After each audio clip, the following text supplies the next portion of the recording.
తెలంగాణలో కాంగ్రెస్ ప్రభుత్వం అధికారంలో వచ్చినప్పటి నుంచి సంచలన నిర్ణయాలు తీసుకుంటుంది. అనూహ్యంగా సీఎం రేవంత్ తన మార్కు పాలనను కొనసాగిస్తున్నారు. సాధారణంగా ఏ రాష్ట్రంలోనైనా ప్రభుత్వాలు మారినప్పుడు వాటి విధానాలు, పాలనా శైలి మారుతుంది.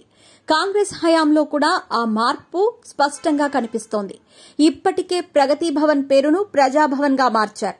ఇప్పుడు తెలంగాణ రాష్ట్రం పేరు మారింది.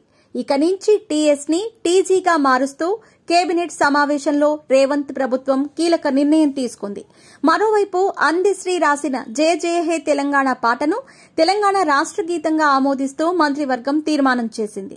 రాష్ట్ర చిహ్నాన్ని కూడా మార్చాలని మంత్రివర్గం నిర్ణయించింది. తెలంగాణ తల్లి విగ్రహం విషయంలో మార్పులు చేయాలని నిర్ణయించారు.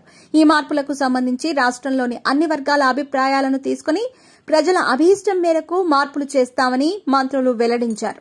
రాష్ట్రం పేరును టీఎస్ నుంచి టీజీగా మార్చడానికి గల కారణాలను మంత్రి పొంగులేటి శ్రీనివాసరెడ్డి వెల్లడించారు. రాష్ట్రం ఏర్పడిన తర్వాత కేంద్ర ప్రభుత్వం తెలంగాణకు గెజిట్ నోటిఫికేషన్లో టీజీగా ఆమోదం తెలిపిందని వెల్లడించారు. కానీ కేసీఆర్ మాత్రం కేంద్రం విడుదల చేసిన గెజిట్ కాదని పేరును టీఎస్ గా మార్చారన్నారు. తెలంగాణను టీజీగా కొనసాగించాలని తమ ప్రభుత్వం నిర్ణయించిందని చెప్పారు. వాహనాల రిజిస్ట్రేషన్లతో పాటు ఏదైనా టీజీ ఉంటుందని పొంగులేటి వెల్లడించారు. తెలంగాణ ఉద్యమ సమయంలో కూడా రాష్ట్రం పేరును టీజీగా వాడుకున్నారు. నిరసనల్లో భాగంగా ప్రభుత్వ కార్యాలయాల బోర్డుపై ఏపీకి బదులు టీజీ అని రాసేవారు. కానీ అనూహ్యంగా తెలంగాణ పేరును టీఎస్ గా నమోదు చేసేందుకు కేసీఆర్ సర్కార్ శ్రీకారం చుట్టింది. దీనిపై అప్పట్లో వ్యతిరేకత వచ్చింది.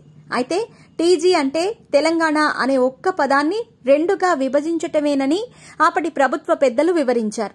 తాజాగా టీఎస్ పేరును టీజీగా మారుస్తూ ప్రభుత్వం తీసుకున్న నిర్ణయంపై రాష్ట్ర ప్రజలు ఎలా స్పందిస్తారనేది ఆసక్తికరంగా మారింది.